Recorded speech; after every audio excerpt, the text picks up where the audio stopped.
Salve rapaziada, tudo bom com vocês? Sejam bem-vindos a mais um vídeo de resumo de ReMonster. Dessa vez vamos resumir o episódio 4. Se você gosta de vídeo de resumo, já deixa um like e comenta aí qual anime eu devo resumir. Sem mais enrolas, bora lá! O episódio começa já mostrando que o Gobrow tá acordado, né? E ele dizendo que a sua percepção aumentou ao ponto dele saber mentalmente as pessoas que são do seu grupo e aqueles que não são. Ele literalmente tem um mapa na cabeça. Gobukiti vai chamar ele e ele já se levanta e vai pra frente da caverna. Chegando lá, ele encontra um grupo de elfos. Bom, depois da abertura, o Gobrow dá contexto do que está acontecendo. Aparentemente, os humanos estão de olho no tesouro dos elfos, então eles estão prestes a começar uma guerra, e por esse motivo o elfo veio até os goblins pedir ajuda. E em troca, eles vão dar uma recompensa justa. Ele diz que daria suporte de comida para todos ali durante alguns meses. Mas o Gobrow recusa. Ele fala que não se importa com a situação dos elfos e se eles queriam alguma coisa que no mínimo eles tivessem sido educados.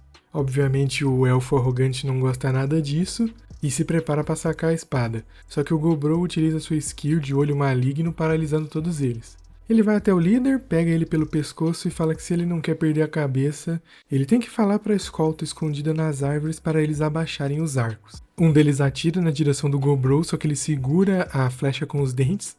O Gobrow saca a sua lança e diz que está recusando o pedido dele dessa vez porque ele não quer ajudar. Mas como ele também é morador da floresta, se os humanos aparecerem e causarem problemas, ele vai lutar de bom grado. Depois disso ele enfinca a sua lança no chão, criando várias outras lanças ao redor. Ele diz que não sabe exatamente como isso funciona, mas diz que o processo é simples. Ele enfinca a sua lança no chão, várias outras vão surgir num raio de 100 metros. Depois disso, ele deixa os elfos irem embora, pensando que eles não vão mais voltar. No dia seguinte, o Gobrow tirou o dia para caçar slimes. Depois de caçar e comer 20 deles, o Gobrow aprende novas skills. São elas: tolerância a ataque físico, criador de dublê próprio e reconstrução por reposição de fluidos. E para testar essas skills, ele faz um corte no seu dedo e joga numa pedra. Dessa pequena gota de sangue surge uma miniatura dele. Através dessa miniatura, ele consegue se ver. Portanto, eles são capazes de compartilhar informação, sendo uma skill útil para espionagem. No dia seguinte, o Gobrow tirou o dia para fazer roupas para as meninas, e no tecido dessas roupas ele colocou um pouquinho do seu sangue. Com isso, essas roupas podem ser usadas para comunicação em caso de emergência. No outro dia, a miniatura dele está observando a floresta e ele vê os elfos retornando. Dessa vez, eles estão armados. O Gobrow fala que o mau pressentimento dele estava certo. Ele respira fundo e ruge, paralisando todos os elfos, que não tiveram nem chance de entrar na caverna dele. Depois disso, ele sai e prende todos com as suas teias. Após isso, ele vai até o líder dos elfos e pergunta por que ele voltou. O cara fala que o comportamento bárbaro do Gobrow feriu o orgulho dele, e diz que ele merece morrer por esse comportamento. As outras elfas pedem desculpa, dizendo que tentaram impedir ele, mas ele não deu ouvidos a elas. Daí o Gobrow fala que ele tem uma sugestão. Primeiro de tudo, ele já disse para todo mundo ali considerar o líder deles morto, e os outros elfos irão competir contra os goblins dele para ver quem vai ficar vivo. E ele diz que quem ganhar, ele garante que não vai morrer.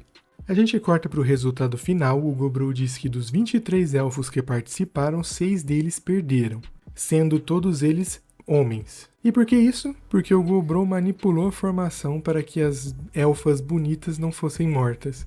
Bom, depois disso ele come a meia dúzia de elfos que perderam, ganhando as skills de morador da mata profunda, usuário elemental, conhecimento de tiro com arco, arte de rastreamento e esconder. Daí ele fala para o time vencedor entregar todos os seus equipamentos e itens mágicos, que ele vai manter eles presos.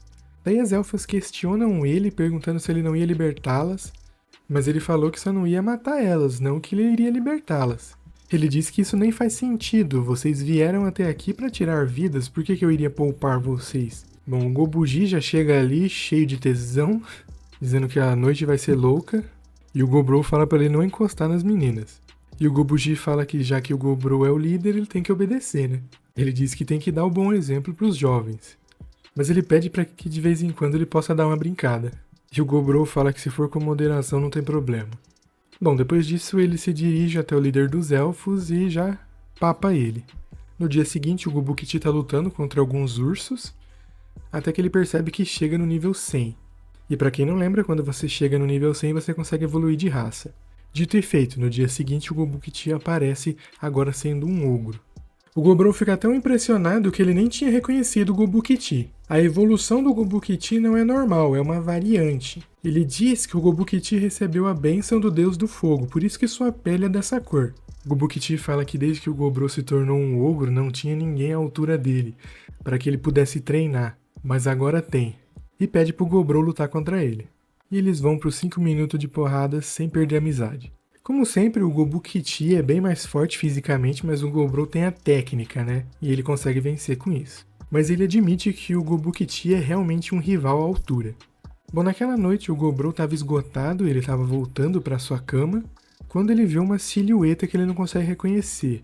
De primeira ele acha que é o Gobugi, mas depois ele percebe que não é. O cara da silhueta pede desculpa e diz que o máximo que ele pode entregar é isso. Com isso, aquele sistema na mente do Gobrow diz que ele adquiriu um familiar, que o nome tá borrado. E ele acorda no outro dia sem entender o que aconteceu. No dia seguinte, a Gobue chama ele e diz que tem algo de urgente para mostrar. Ela diz que agora existem mais 4 novos Robogoblins. Chegando lá, a alquimista fala que ele tá atrasado e diz que já terminou o teste de aptidão com todos. Ela diz que um deles tem potencial para magia e que o outro tem potencial para ser um clérigo. O Goblin clérigo se apresenta, diz que se chama Gobudi e diz que vai dar o seu máximo para ajudar os feridos. Goburo agradece e se dirige a Robusei perguntando quando que ela vai explicar essa nova forma dela. E sim, a Robusei também evoluiu, se tornando uma meia Lorde Feiticeira. Ela mostra que tem algumas marcas no braço e que aquilo não deveria estar ali. O Goburo cogita ser algo parecido com as dele, então talvez ela seja uma variante também. E a Robusei diz que está explodindo de poder mágico e ela quer mostrar aquilo pro Goburo. Eles vão pro lado de fora, ela testa umas magias braba de fogo e o Goburo fica impressionado. Ela disse que aquilo não é tudo, que pode fazer aquele feitiço mais umas 20 vezes, só que o Goburo pede para ela parar, porque senão ela vai botar fogo na floresta toda. Ele explica que essa classe meio Lorde tem metade dos poderes de um Lorde completo, e que numa próxima evolução ela provavelmente vai adquirir a espécie Lorde Feiticeiro. E como prêmio por ter evoluído, o Goburo dá um equipamento novo para ela. A Robusato fica com inveja porque ela também queria ter evoluído, só que a Robusei fala que logo logo ela já vai conseguir evoluir. E o Goburo teoriza de que tantas evoluções em tão pouco tempo ocorreram devido a ele ter evoluído. E ele também diz que alguns Goblins não conseguiram evoluir na mesma frequência. Bom, no dia seguinte ele tá voltando de uma caçada junto com o Gobukiti e ele vê um grupo de Goblins que são aqueles da geração dos pais dele e perguntam onde é que eles estão indo nessa hora. E eles dizem que é impossível para eles continuar ali. Eles disseram que deram um duro para tentar ter uma virada de vida, mas os jovens estão superando eles com muita facilidade. E tem também a questão de que eles não podem ter uma noite de diversão, se é que vocês me entendem, e por isso eles decidiram se unir e ir embora. Ele fala que se o Gobrow quiser acabar com eles ali, tudo bem, mas eles não aguentam mais ficar lá. O Gobrow fala que tudo bem, eles podem ir.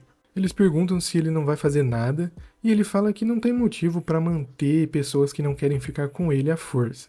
Ele diz que viu que eles trouxeram o próprio equipamento, não roubando nada, então ele não vê motivo para impedi-los. E diz que vai dar um presente de despedida para eles. E ele dá uma faca feita de mirtil, não sei como é que se fala, que é um metal mágico. Ele dá uma para cada um.